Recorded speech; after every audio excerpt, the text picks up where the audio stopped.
too big to miss.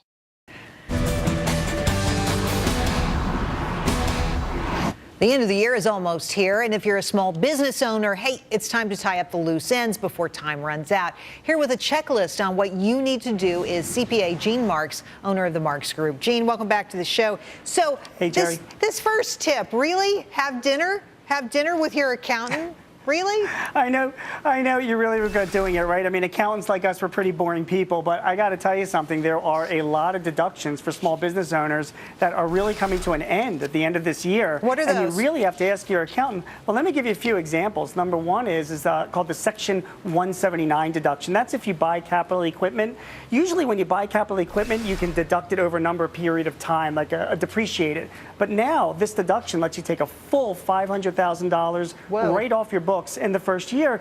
That's expiring at the end of this year. So if you're thinking about buying capital equipment, you want to do that as soon as possible. All right. Another one that you want to keep an eye on is energy credits.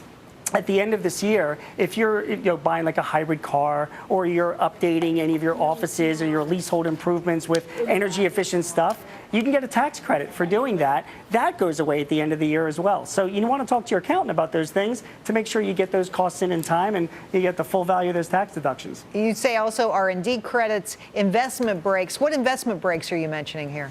Sure. So if investors are looking to invest in a small business, primarily a C corporation, that's their tax status, if they do that this year and then they hold on to that investment for 5 years, they can sell it without a capital gain or a capital loss. Well, that expires at the end of this year. So if you're looking for money for outside of investors, or if you're thinking of investing in a business as well, a small qualified company, you want to make that decision now before the end of the year, because if it doesn't happen, you're going to miss out on a capital gains opportunity. I like that. You're saving me money. You say it's the time to write off bad debt. So I guess you have to count them up before the end of the year.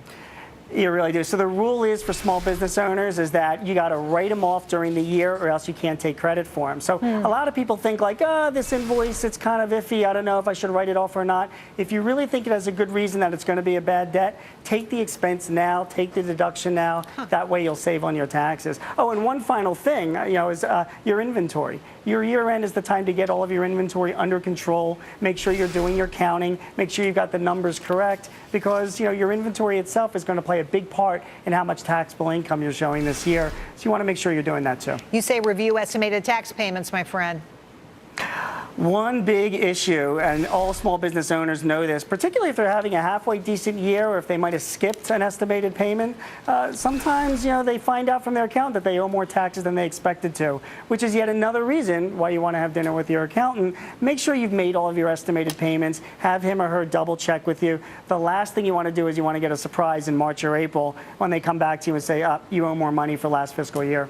Gene, who picks up the tab, me or my accountant? That's what I want to know. I got news for you. It depends on how many taxes you have and how much work you're giving them. Oh, okay. If I'm a good client or just a mediocre client. Gene, thanks for coming on. Thanks, Jerry. You take care, okay? You as well. We'll be right back with my 2 cents more, and the answer to our question of the day: is a repeal of Obamacare likely? Stay with us.